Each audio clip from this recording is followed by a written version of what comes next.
the growth of your farm and how well it is doing. Is it exceptional? You talked about the traffic light system, so you're able to know green is good, red is where you need to send the person from the bank to go and check if they need additional financing and funding. So eventually when you're able to follow this risk score, just let me see if I can get my slides to move on. If you can help me go to the next slide, please. So eventually, if you're able to look at the risk score and you're able to monitor how the fields are progressing over time, you're able to get the real-time performance of the field, and you'll also be able to bring in the averages. So you know this field is actually growing as we would expect, and if not, you're able to then signal. So what you're doing is you're not trying to tell the bank official we are taking away your job. Because today, with also generative AI and everything, we are all scared our jobs are being taken away. We're just saying we are helping you to be more purposeful, to visit those fields that have high opportunity for risk than trying to visit all of them. So you save cost and you save time. Let's just not work because we can work, right? We want to work smarter.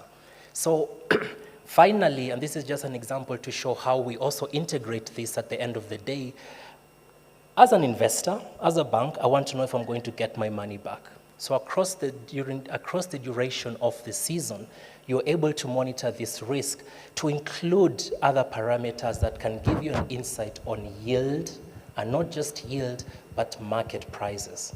Because if I give you 20,000 shillings, I would like to know how much do you expect to get back. So what is the yield estimation for this field?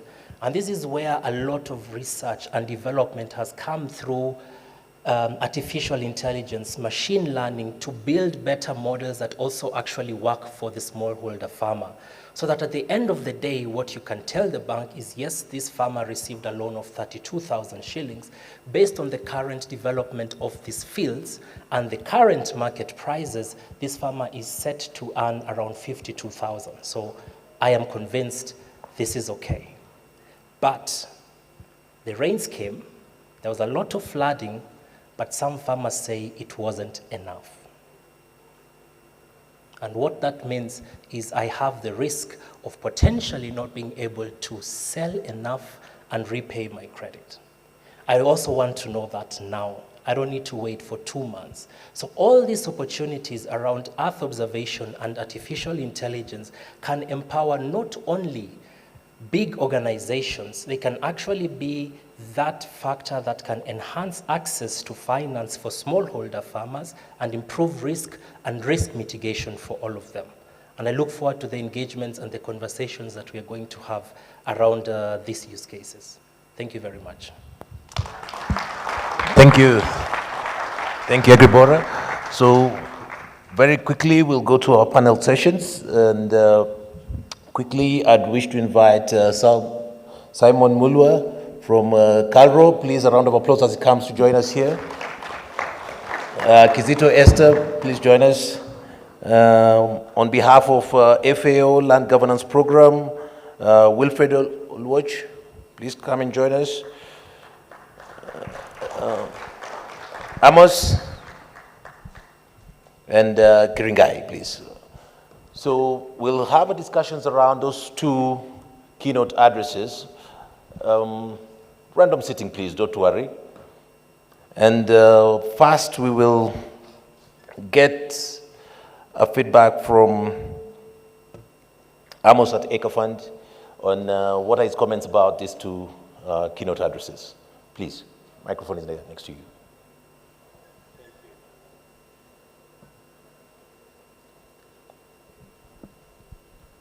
Thank you, Byron. Thank you, everyone. Really excited to be part of this, and this session I think is quite interesting. The two keynotes, speeches that we had were really important. I think I work in agriculture, insurance, and finance, and these are really aligned to that. And some of the things that they talked about, climate risk scoring, credit scoring is really, really important, because access to finance is really important. Financial institutions are looking at ways on how to be able to lend or to extend credit to farmers. And right now, the option is the only option that is there, especially when it comes to smallholder farmers, because of lack of credit history or even just production history. It means that Earth observation data can be able to open up that space. And by including more smallholder farmers to lending, that in itself helps us to overcome some of the key challenges. So there are so many applications that are there, and then monitoring and risk detection is also a key component. So thank you so much on those speeches. Thank you. Thank you almost for those comments. One of the things as I think also as scientists we get disillusioned in, we focus too much on the technology, and I'd like to also hear some comments especially about access to the market, because if all these farmers have produce at the same time, where does this produce end up in? And a feedback on that would be best from Calro. Simon, please, your comments on this and especially access to markets from the work of Calro. Thank you, Byron. I think for Calro, apart from we're also involved in basically creating use cases that are using such kind of available data to allow farmers access to such kind of good innovations. But in terms of accessing markets, we've collaboration with the ministry, we've developed an application that collects market data from 235 markets across the country. Then that information is then ingested into the big data system and is available for the various stakeholders all the way to farmers to access and make useful decisions out of it. Back to you. Thank you, thank you. And it's good you mentioned about the ICT system, which is being managed by the Ministry of Agriculture. And to add on to that would be Wilfred, especially on the KIAMIS, which is supported by the FAO. Please, your comments, sir. Yeah, thank you very much, Byron. So at FAO, our focus is always on technical assistance and making sure that the right capacity is left at the institutions that will then have to run the systems when we exit the scene. So on KIAMI specifically that you've mentioned, which is the Kenya Integrated Agriculture Management Information System, a big word, but essentially it's information platform that we are working with the ministry on, which has a farmer registry at its center, and then we build all the other value-add services on top of that. So last year, we were part of a process that saw the registration of about 6.5 million farmers in Kenya.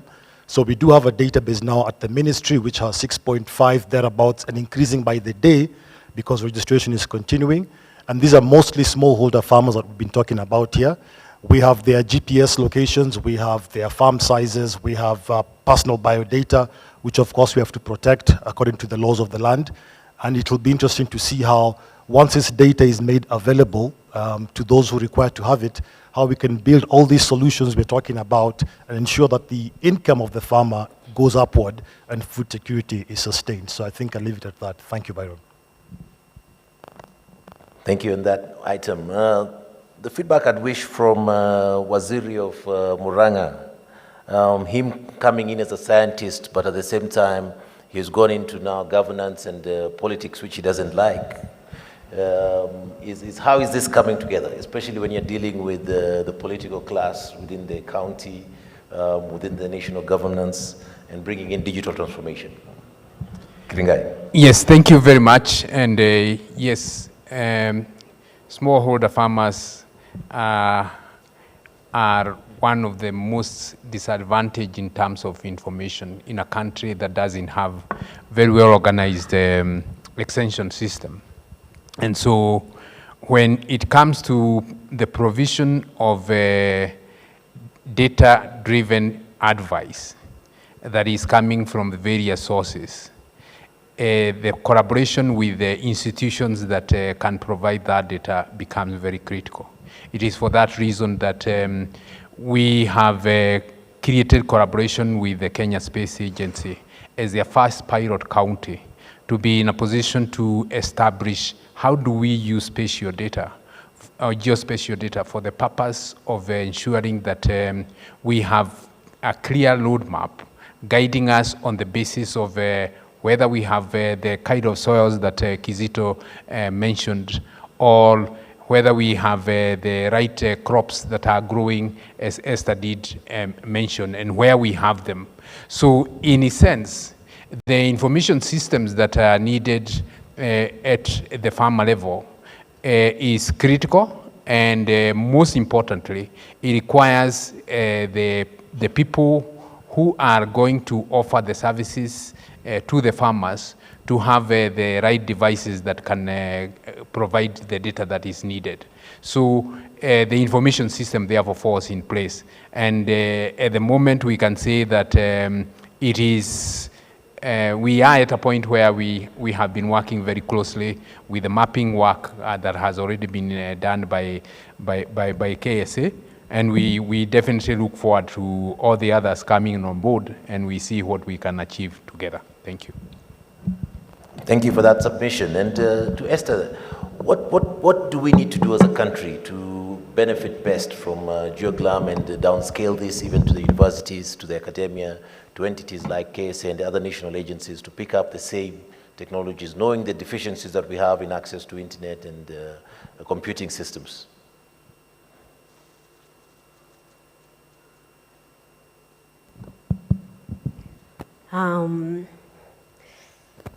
That's not an easy question, Byron.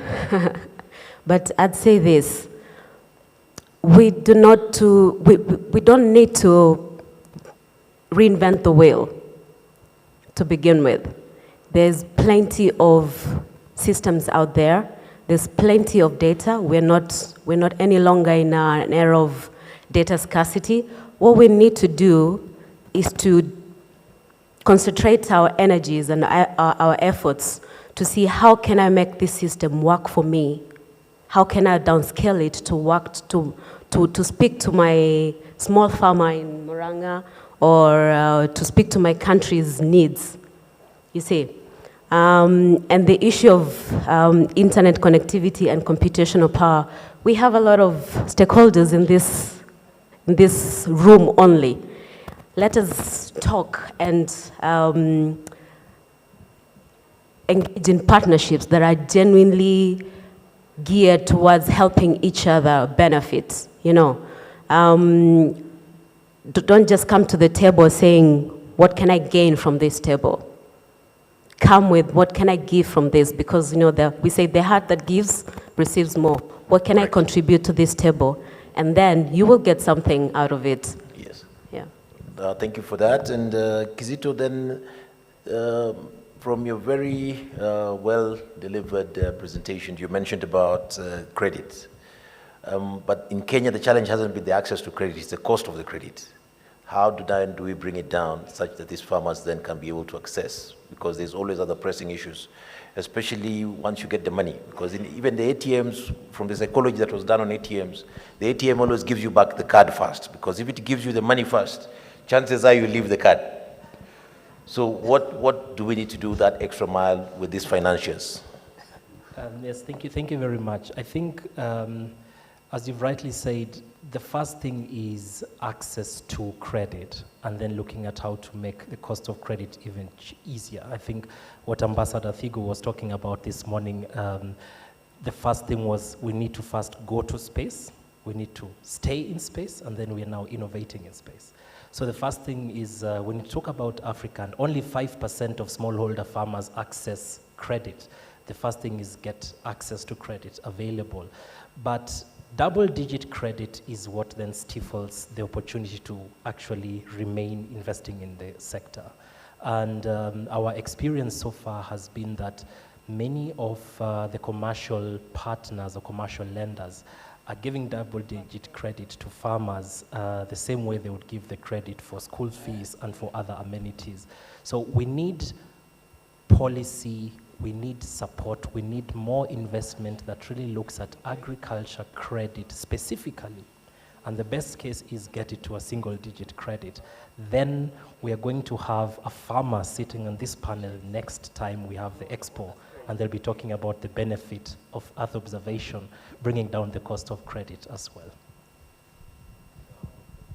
Thank you very much for that feedback, and I'd like to bring in questions from the plenary on discussions on this point. And first, I'd wish to get some feedback from Dr. Mubea on what the activities they're doing as, at DEA. Please, Dr. Mubea.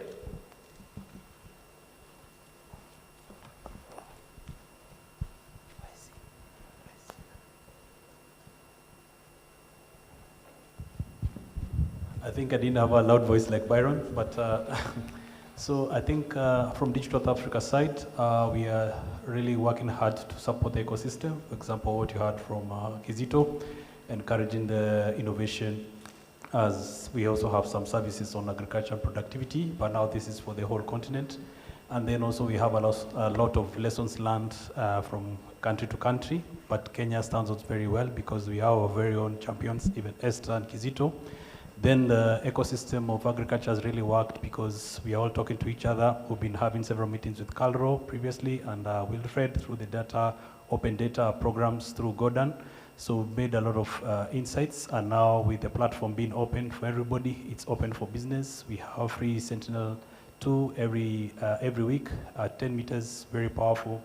Then also we went ahead to release a product on cloud-free mosaics, which is very useful for us to look at. And then also now, from space to villages, to work closely with all the stakeholders that we can actually explain to our grandfathers what we do here in Nairobi, to how we can improve their farming. Thank you. Thank you, thank you, thank you, Dr. Mubea.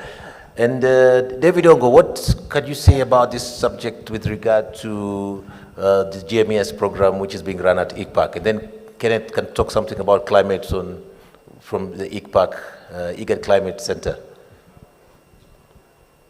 Microphone, Secretariat.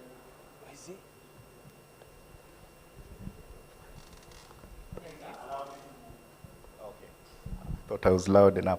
Yeah, sure. In relation to GMS and Africa and agriculture, we've been supporting a number of activities, specifically the East Africa crop monitors that are through the GeoGLAM initiative that we've been doing. Monthly, we have the monthly bulletins. I think just last week, I was with Esther in Zambia, trying to make sure they also adopt almost a similar way of how we've been doing it at ICPAC for the South African states. So I think, as already mentioned, the conversation is ongoing. A lot of other countries are now adopting EO technologies to monitor agricultural activities. Just to add on what David is saying, and what everyone was saying on regards to data access, there's so much data now available. And to add to that, there is climate-related data that is also accessible, freely accessible. It just depends on your operational or skills to access such data and integrate into your monitoring activities. So just to enhance what the farmer will receive at the end of it is about us thinking about the farmer in designing programs, designing the risk monitoring, de-risking the farmer, and how we can best support the farmer, utilize all these technologies for food security. Thank you. But in all this, are we having good and proper communication? Because a question to all of us is, how are we effectively communicating to the local communities in a language that is palatable? As much as we might be using mobile phones which are feature-enabled and so on.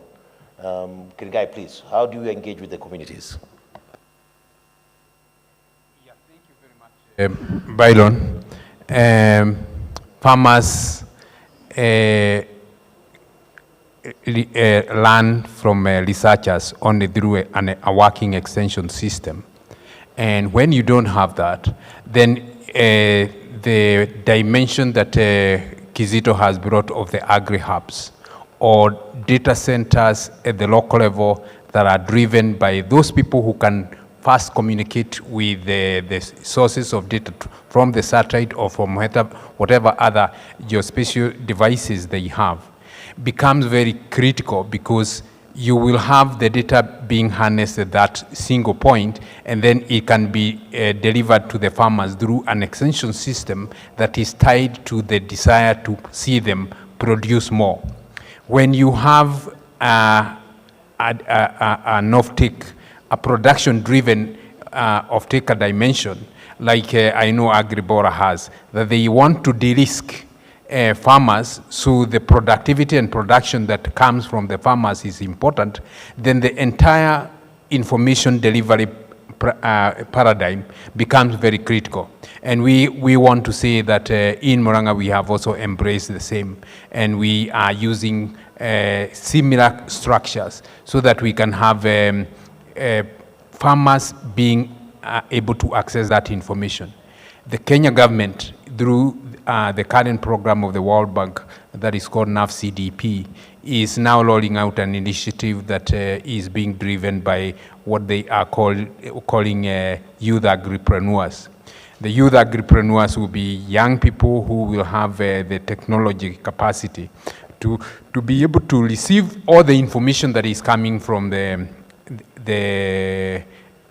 whatever infrastructure that we can discuss here, and then they will use the devices that they are given by the program to go and visit farmers with advice that is can be obtained very easily using those devices like chatbots. So it is possible that whatever we are discussing here is not something that is too far removed from the practice on the ground. It is actually being practiced. Whatever it is that Kenya Space Agency is now trying to do through working with collaborators so that we can have more in-depth information pertaining to our agricultural paradigms is going to be very valuable as we go forward. Thank you.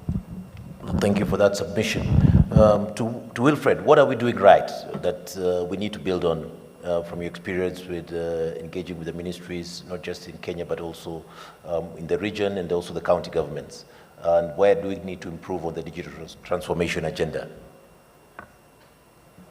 Thank you, Byron. So from the perspective of FAO, I think there's a lot of progress that's been made in terms of sensitization of the stakeholders on the importance of data for proper decision making. I think everybody is sold on that idea that without data, then you can't make informed decisions.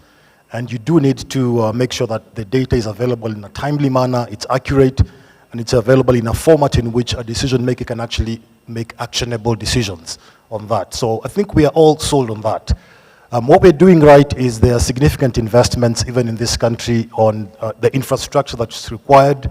We have high-speed internet that's been pushed on the day. We have 5G. Everybody here probably has a touch screen in their pocket or on the table next to them. And so we've made a lot of strides there. What I think we could do better is to make the technology more user-friendly, and that's an area that's not really been addressed as much as it could be. When Kizito was presenting, he talked about not technology for the sake of it, but technology that actually solves problems. So when we go to the field, for example, what we see is we would have startups who are doing fantastic technology, for example, in the area of AI, artificial intelligence, but the technology is so high up there that the average farmer cannot actually use it. And one of the things we have seen that is interesting that's coming up is the whole area of virtual extension agents.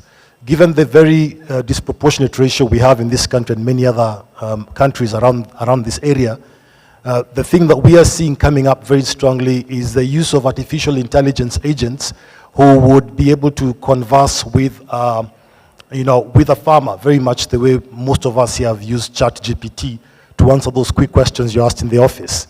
And so I think the potential exists in terms of democratizing that technology, so that if you had an agent, and I'm sure everybody here probably is in one WhatsApp group, at the very least, if you had an agent who is an intelligent extension officer powered by artificial intelligence, who is on some particular number that you have on your phone, and you're a farmer, you could ask that agent a question 24/7, 365. So we have had some demos from some startups that have come to us, showing us examples where, for example, you can talk to the agent will convert your voice to text, send that query back to a computer, get a response. So you might ask, what's the best variety of beans to grow here? It will triangulate where you are, convert that to text, query, and then actually give you back an audio response, and perhaps even allow you to see a picture. So I think that's the area of enabling and democratizing technology is where we need to go next. Thank you. Thank you. That's very poignant, especially with regard to disadvantaged groups, which are existing all over, especially the youth. Access to credit is very important and so on. There is a national agenda on the 5 billion trees, and I'd like my sisters from Kenya Forest Service to indicate to us how does this come in, especially when it comes to the smallholder farmers who are keen more on the produce to go into the bread basket. Please, microphone to the colleagues from Kenya Forest Service. Should we be growing trees or planting trees? Sorry. Thank you very much, Byron. I'm from Kenya Forest Service, Faith Motweri. Well, we grow trees, we don't plant trees. I think we should start there, we grow them. Because what we want to do is the farmers should grow the tree, which means they plant and ensure that tree has grown. So maybe in relation to what you're talking about, the crop, is that we want also for the food security to grow the trees together with the crops. And now what you're advocating for is that actually that we grow the fruit trees. Thank you. Thank you. A round of applause for that. I'd wish to get 2 feedback more from the plenary, one from somebody from the youth. There, please, could you get somebody to say a comment?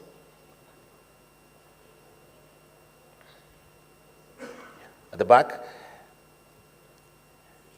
And then one more from my sister there behind Dr. Mube, and then we close on that and get closing remarks. Good afternoon. My name is Peter Kalioke. I'm a spatial planner and a geospatial expert. I'm a representative of iHabitat, startup. We have a booth there. You can visit us. So my question is, or what I'm concerned about is, we need to balance privacy and progress.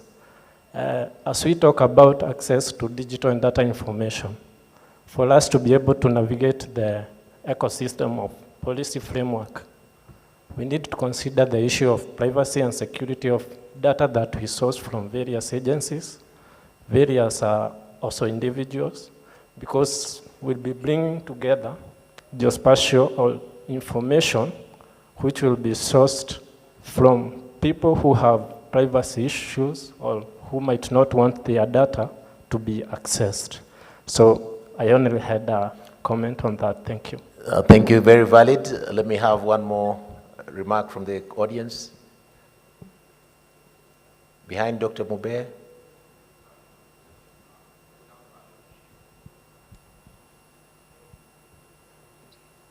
Go ahead, sir. Good afternoon. My name is Samuel Jerry Odindo. I'm a lecturer at Jaramogi University and also have an interest in farming. And my question is going to Kizito. Just would like to know how the credit facility is working in regards to if the farmers are given credit, because I know that the main reason of taking credit is for the purpose of buying farm inputs, so that at least if they invest in the farm, they can get production and able to pay back the credit. But now, more probability that a farmer may take credit and might use it for other usage, which makes him not able to realize bumper harvest or realize returns, to be able to have the capacity or the ability to pay back the credit. So I don't know whether there's any mechanism put in place just to ensure that as much they're being given credit, but maybe the credit could be in form of farm inputs or they're just given money, and how do you ensure that this money is used in the right way as the intended purpose of taking the credit? Yeah. Thank you for that submission. Last one, please, sister. Okay, so my name is Edina, and mine is not so much of a question, maybe a remark or something like that. So when it comes to almost the same point as his, that instead of these credits, I mean, in form of money, why can't it be, you know, the person being there to guide the farmer step by step? And also, you know, this kind of conversation is important, right? Yeah, it's okay. But what have you guys done to make sure that these are the kind of conversations you're having with the farmers back in the village? Like, having this conference now with the farmers themselves, so that they do understand why we are doing all this, so that at the end of the day, because this food security thing is so much important, because they're the people who will secure our food, our stores, right? So that at the end of the day, this person in northern Kenya or this farmer is not saying, why are we investing billions and billions into space, putting satellite up there, and yet I'm here dying of hunger. So this person will get to understand why are we investing in space, because they'll know it's important, you know, yeah.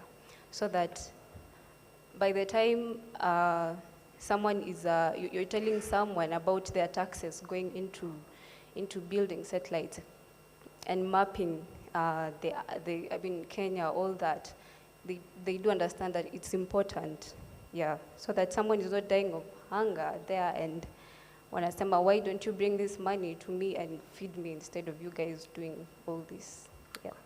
Thank you for that submission, very valid. I'd wish to ambush the chairman to give a very nice response to that, but I think I'll give it on his behalf. Maybe he didn't get it. Madam was asking, why are we doing this? Why are we going to space? I think that's the question, yes? We'll give you an answer to that. So let's start by closing the session. Kizito, I think there was a question to you about the privacy and issues of credit, and then also closing remarks as we come to this end. Yes, thank you. So I think, how many of us understand how the engine of a car works when you're buying a car or a motorbike? Almost none of us understand how the engine of a car works. And so when you're talking to smallholder farmers about satellite data, you might as well remain at home, because smallholder farmers are not interested in satellite data and knowing which satellite is moving across the globe. So these conversations for smallholder farmers need to be about services and bringing more money into my pocket. And I had the same conversation last week with smallholder farmers about this, and the conversation is not about artificial intelligence, it's about why they need to keep transacting at the same space, the same hub, as the CEC is mentioning, having a hub, a network of extension agents that farmers trust. So I think closing remarks, going maybe also to the direction of my brother and the question he's asking, access to finance needs to be coupled with access to services, inputs, and markets. So the way AgriCopa is conceptualized, a smallholder farmer keeps transacting across a season at the same agro-dealer, agri-hub, gets the extension support, supported by the digitized virtual extension services. So you buy maize and then you get an SMS saying, oh, thank you very much for buying this type of maize. Remember, it does well in this soil, and also remember to plant 5 centimeters apart or 10 centimeters deep, right? So information from Calro coming into the private sector, going out as an after-sales support. But ideally what you want to do is to make sure that the farmer is not getting the money, but is getting the products, so they can go back to the same shop and not get money, but get the product, and then be able to sell the product at the same space. So I think what I'm trying to drive home is the fact that let's not look at credit and access to credit as one block. Let's look at solving the problem of food security by having access to finance and access to markets. It only works that way. Thank you.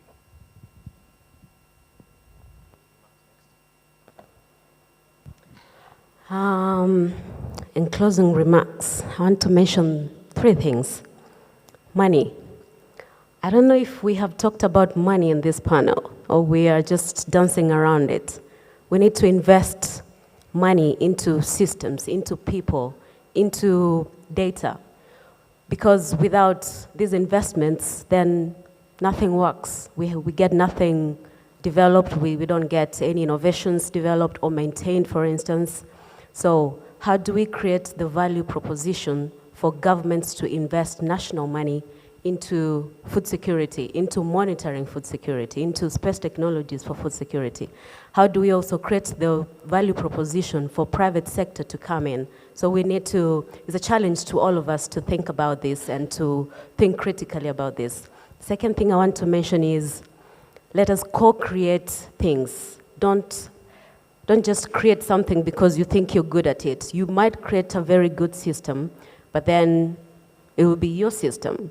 The people you develop this system for or this product for, if you didn't develop it with them, if they don't see the need for it, they won't use it. Then you would have developed a white elephant, for lack of a better word. So let us collaborate and co-create and co-design stuff.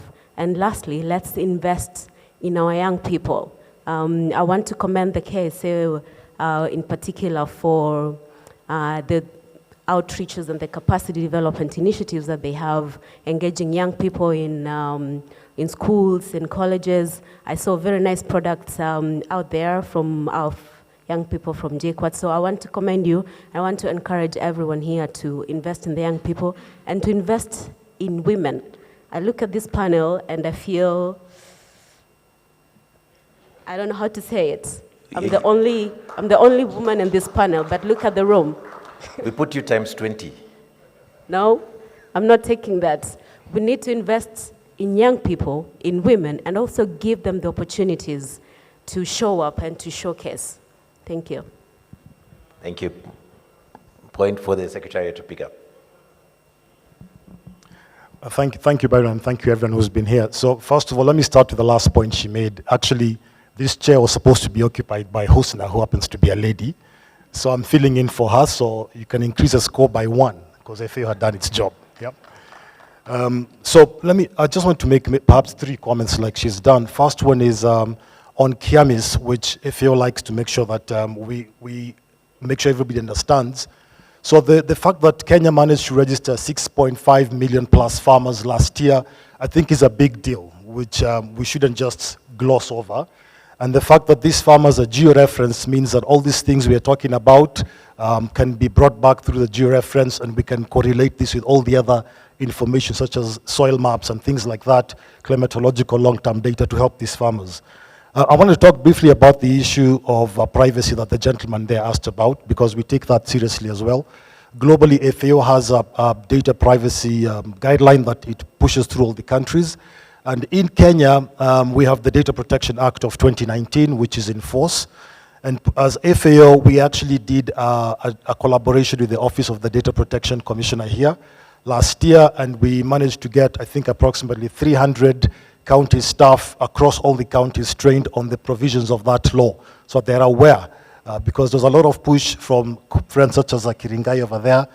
The counties who wanted their data like now, but the position of the ministry was we can't just give out that personal data without proper training and due diligence. So the issue of privacy is taken quite seriously.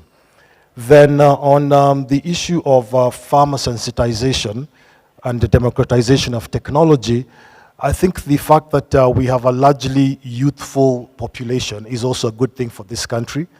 In the farmer registration we did, one of the myths that was debunked was that the average age of the Kenyan farmer is 60-something years old. We actually found it's about 45, thereabouts at this point in time, which means we actually have much younger farmers, and also it was equally spread out across the genders. So that means also we have some gender parity there, notwithstanding all the other issues. I think we have to be able to make a case with farmers to make the technology accessible, user-friendly. There's a joke we always say that this is not rocket science, because rocket science is so hard, and we happen to be here at the Space Agency.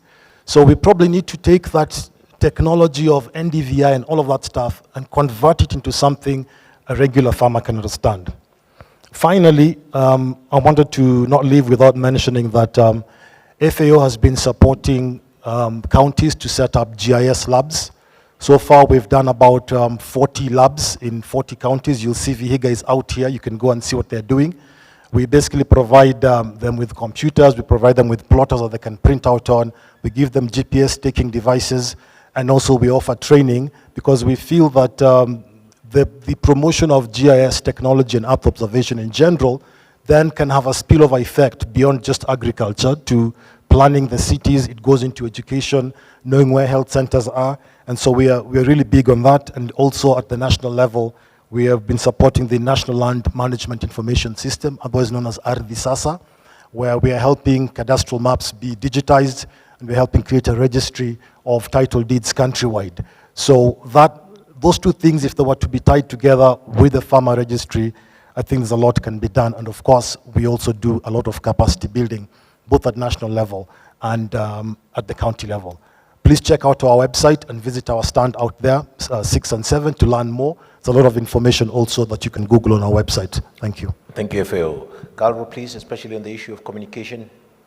Thank you, Bayo. But before I give my remarks, I would want to react on the two issues. One was on the data. Bearing on the fact that Carlo, we host most of these data, and like my colleague Wilfred has mentioned, we take the data hosting and privacy very serious.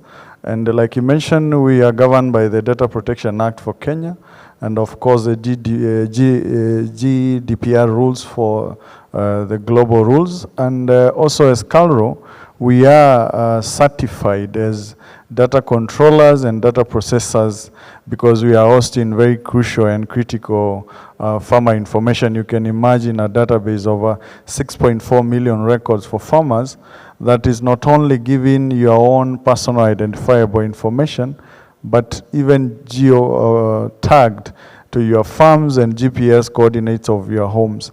And to react on the issue on why farmers would not want to react when they hear that KSA is investing in some of these technologies like space technology, is that for everyone, we need to make sure that whatever technology we invest in, then there is a potential use case that comes out of it that farmers and other stakeholders will be able to utilize.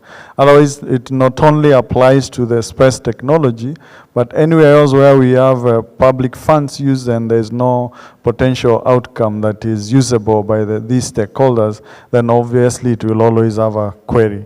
Now, towards my closing remarks is that as Calro, we have developed quite a number of applications that, and most of them are leveraging on the EO application. And these applications are giving advisories on where to plant, how, when, and why, so that farmers can know which crop varieties works well on which region. And since we started this a while back before the agency came on board, I think I want to appreciate that going forward. And as a good practice, we've already signed an MOU with the Kenya Space Agency because we are mandated to do agricultural research across the country, and we are seeing the potentials that will essentially come from such kind of collaborations. And having access to the kind of satellite imagery data that we are talking about, then we are able to come out with use cases that would be able to offer advice in terms of yield prediction and more advanced data analysis. Back to you, Byron. Thank you. Thank you. Amos, please. Yes, thank you, Byron. Thank you, KSA. My comments will be, just to KSA and the rest of investors who want to invest in space, especially across the continent. I think agriculture is one of the best use cases for space technology out of defense. I think this is where there's a lot of commercial viability. And I think it's a very good initiative by KSA to push the agenda around agriculture. Where I work, last year we spent nearly $1 million on buying satellite data just for insurance purposes. And that is a very small, not really small, but it's a fairly small organization with a very small reach in terms of number of farmers. And just thinking about it when we get to, over the whole continent, or just talking about the whole, let me say 50% of the farmers accessing these kind of products, there's a very good use case for that. Now, it's not just about the kind of revenue that can generate, but what kind of benefits are there. I think through our work, we managed to extend up to more than, not just us, but other players in the industry, especially in insurance, the kind of credit that was extended to both smallholder and large-scale, farmers was in between $60 to $70 million. And that just gives you a small spec, and most of this is driven by satellite technology, remote sensing data. So I think agriculture, food security really is one area that relies on, space technology. The current way of farming will need more of these, and it's very important for us to invest in that. But not just the technology itself, remember the capacity, the young people that need to get into these spaces. We still have a lot of, imported, capacity in terms of who are going to run these models. And I think it's also time to think about how can we ensure, of course, there are very good initiatives, enough universities that are doing this, but let us encourage younger people to appreciate this much more and to take this up. That will be really great. Thank you. Kringai, please. Yes, thank you very much. And just before I actually make my closing comments as well, I need to respond to Kariuki and to the lady who is concerned about the investment into the space infrastructure. And say this, when we never had the internet in this country, everybody was okay. Then came Bitage Demo and Kibaki and a man called Kagwe. And they said we must invest in the infrastructure for fiber in this country. Since they did that, it is the reason many of us are here. So investing in a technology is not something borrowed from out there. It is investing in the opportunities for us now and in the future. And to Kariuki, when I don't wear the hat of a CEC for Murang'a County, I am a lecturer at the University of Nairobi. And one of the things that I represent globally is an organization called the Global Open Data for Agriculture and Nutrition. The essence of openness is to make sure that data is findable, is accessible, it is interoperable, and reusable. You must make it anonymous so that data is usable by everyone without having to talk about data privacy. Yes, data privacy rules are important, but data openness is even more critical so that this man doesn't spend millions of money in that data. But what will make that happen? It is you making sure that there are benefits that those smallholder farmers are getting by the openness and the use of their data. And that comes when you talk about something we call traceability in the agricultural space. If you want premium prices for whatever you are selling, then the element of your data being private is shared off because you are going to make more money. So let us listen to some of the talks that are being driven by others. Know that there are initiatives globally that are moving towards having data availability so that people can become more innovative. And that initiative, luckily, is being driven from Kenya. Now, to my closure, I was one of the people who, Drew Gordon, was very keen to have Kenya Space Agency being the lead driver of anything spatial data in this country. And us not relying, and I hope Nkurunziza is not here, having to rely on RCMRD. And I think I pushed a few people, and I know my friends in KSA can remember. We had to get KSA to be the driver of geospatial thinking in this country. So when I am called to a meeting like this, I feel achieved, and I feel very proud. To the team, thank you very much. This we have conquered. I know we are going further. And to close, I would say that Murang'a is seen as one of the counties that is taking ICT automation very seriously. We have a very youthful governor who has embraced ICT. If we did not have Kenya Space Agency that is being driven by the crop of leadership that we have now, we will not be here. When we have governors that are also digital savvy, we actually can go very far. I want to welcome you to Murang'a. After KSA decides to launch the initiative that we are doing together, we will have another meeting in Murang'a so that we can show you what we are doing. And remember what was said by the PS ICT today, that they are going to be doing hubs, ICT hubs, in wards in the counties, and it is in their roadmap.